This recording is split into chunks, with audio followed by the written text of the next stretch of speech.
1. Hi, I'm Brandon. This is Bethany. We are Fussy Meeple. This is going to be podcast number what, 9? I have no clue. One of those numbers. This is going to be our weekly podcast video. We're not doing one of the theme dailies like we have been doing, like Wishlist Wednesday, all that jazz, because today is our podcast day. Yes. So to start things off, we are going to be announcing our games of the month for thank you. Not much. Right. So what are you doing for April? I am hoping to learn Far Shore this month. Work is slowing down a little bit, so I think I'll actually be able to do it this month. Okay. Because we've had it. It's still in shrink. We've had it since it came out. Yep. We've got the cool tree thing, or lighthouse. Sorry, it's a lighthouse to go with it too. So I need to get that to the table. What is Far Shore? Far Shore is set. It's a standalone game set in the same universe as Everdell. Okay. Yeah, that's what I know about it. But it looks fun. So for my game of the month for April. I don't know why the months are confusing me so hard lately. We just got Burn Cycle in with this expansions. I do want to learn about it. I'm not going to open it up just yet because I'm still debating on whether or not we're going to have it as part of our raffle for the upcoming Meeplethon, or if we're going to keep the game itself. Sourdough stuck to me. We're going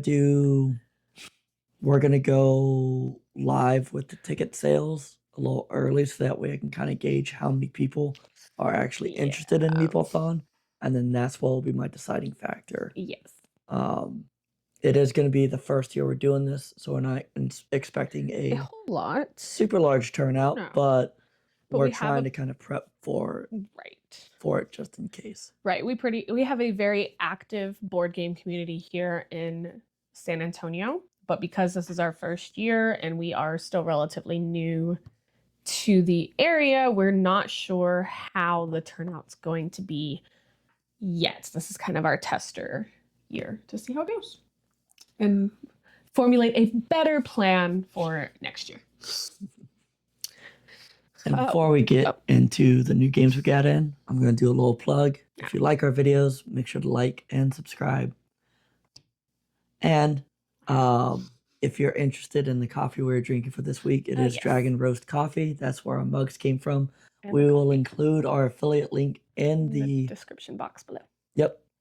Make sure to try it out. He has all sorts of different flavors. I think he has 2 more flavors coming out. He does. He has a few more flavors coming out this year. Yep. Each flavor profile has its own D&D class, which somehow fits. It does. We're currently drinking Barbarian, which is got hints of mocha, so chocolate and cinnamon, and it is a dark roast.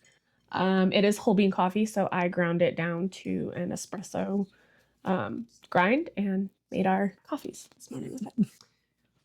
It's very good. Nice, strong coffee. Yes. So for new games in, we actually, this is still the post-con build-up of the games we ordered. Yeah, sorry. It's a mix. Right. It's a mix of games we ordered because of TokenCon and then just other games we've had on our to-purchase list. So I'll say I think the only TokenCon games actually are Flip 7, Toils and Troubles, which both are card games in their own sense. And tabletop. Okay, the only ones that are not con games is actually the better list. Burn Cycle, Canvas, and Fromage. We're not con games. The rest of them were. Okay, yep. Yeah. So those games as well as Perch is games that we played at a convention, purchased after the convention, if not at the convention. Right. Tabletop Inc. just got in. It was interesting how they had 2 different box art styles. Right. And so we get to choose our favorite. Yep. We went ahead and went with the less busy cover. Minimalistic cover with just the light bulb on the front. But that was a fun setup. Yeah. And then let's see. Outside of that, like Bethany said, we got the Canvas big box in, got that all set up. And Fromage. Yep, Fromage, which we do need to learn how to play that. We do need to learn that one. And then Burn Cycle, which is my game of the month. On the horizon, though, little exciting from All Play. Is it from All Galactic Cruise? Yeah. Yeah. Oh, neat. We have Galactic Cruise Very coming fun. in as Super well excited for that. as River Valley Glassworks. Yes. We ended up going with the deluxe because it was The one deluxe of those. all. Did you get the all in with the glass pieces? Yes. It was one of those things. We played River Valley Glassworks. Yes, and at the convention. Yep, we played the normal version. Yep. And it's a lot of fun. Oh, it's a great game. We were debating on how much, if the price up to the deluxe one would be worth it. Mm-hmm. And then by the time I decided, hey, sure, why not? We found out that they have the glass, like actual glass pieces. Then we decided, yeah, we probably want those too. Right. So that's 'Cause we're a definitely going to be sucker one of for those. deluxe upgrades. That's going to be one of those buy one, cry once. It's kind of like how Yeah. Suru came out with their Masterpiece Edition or whatever they called it. Right. It's just instead of 300, it was only 100. Yeah. So for River Valley Glassworks, I think you can get the base game for about $40. To get the deluxe all in with the glass, the actual glass pieces was what, like a 107, like $100.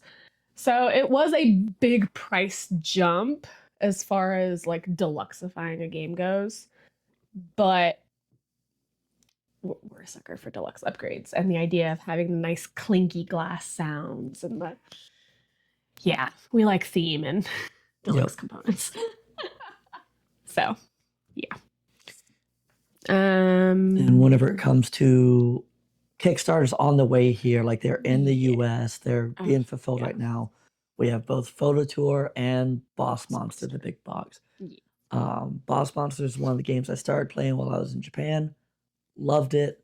I've been having to rebuild the collection as of lately because that was part of the Husky Meets Board Games fiasco we had a few years ago. But got the big box all in of that, so I'm excited to have that. Mm-hmm. And then one that's about to hit the boats is Stalker. I got the email last week to verify shipping information because Stalker Wave 2 shipping is getting ready to head out. So I'm super excited about that. I opted for single wave shipping because first of all, I didn't want to split shipping and make it more expensive. And second, I wanted to be able to get everything all at once.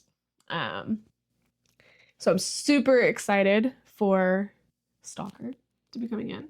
Been waiting for this game for a while.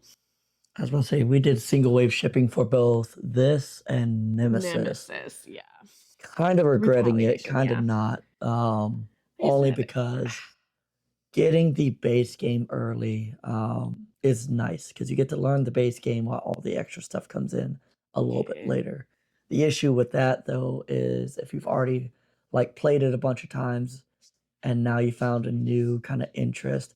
Right. That second wave that comes in, you might be like, oh, well. Yeah, it kind of just collects dust. Which I'm not necessarily worried about that, but yeah, that could definitely be a thing. We tend to not lose interest in some of our bigger games just because they don't get to the table as often. So when we do play them, it's always fun. Yeah. I think that's it for games on the horizon. Would you like to talk about our sponsor updates for Meeplethon? So Meeplethon 2025 is in full drive. We're working up the poster now. We have secured a healthy amount of sponsors. Oh yeah. It's being hosted at Printed People. Yes. They're helping us out a lot with that. Gamers Gym is sending some items to be raffled off at the event, as well as Gilded Greyland. Yes. Gilded Greyland sending Star Wars Shatterpoint, as well as a few other things to be raffled off. And then for more of those are the local board game stores that we have kind of helping out. Local-ish. Yeah, Gilded Greyland's not local to us anymore. But the rest of them are local to us. As far as other companies and small businesses, we have Inside Up Games. I believe they're sending us a copy of Perch. Yay. Strongbox games. So for whenever it comes to the games, we have Inside Up Games sending us Perch, Strongbox Games sending us Keeper of the Mantle, Rio Grande Games is sending us a couple of games, and then we also have a couple of local businesses who are sending us items that they'd like to have raffled off. We have Onward Dice. Yes. She makes a lot of custom dice, does a really good job with that. Really good. And then we have Box to Board. He is he has a 3D printing company. He makes dice trays, he makes stackable dice towers to where you can stack and combine them to make like a little maze of dice towers. It's a really cool thing. Yeah. He's going to be donating some items. So that's our sponsor list as of now. We've sent out some other requests, but we think we have a healthy good list group going for our first year going. What we're working on now is to basically finalize the schedule. We're going to be teaching, Bethany and I are going to be teaching some of the games while there. We are doing a hourly raffle for the event. And what we've decided is the winners do not have to be there once the raffle ticket's drawn. We're going to have them write their contact information on the ticket to where if they're not there, we can contact them and get them whatever prize they won. Yes. Just in case, that's my way of mitigating. If there is a lot of people that want to come and join us, we're not going to have to worry about overfilling the building and breaking code. Right. We're also having our social deduction section. Central Texas Werewolves is coming by. Yes. They're going to be doing Blood of the Clock Tower, Kraken probably. Deception. Right. And a They few do other a whole social slew deduction of games. deduction games that they like to host, and we're gonna let them decide what they're gonna do there. Yeah, I think that's everything. Like I said, we're working on the final posters and flyers and badges for it that I'm working on, and stuff like that. And hopefully tickets will go out soon. Yep. I was about to say, once we get everything set up, we'll do a pre-sale just to kind of gauge how much interest there is. But yeah, that's it for this week's video. See you guys next time. Bye.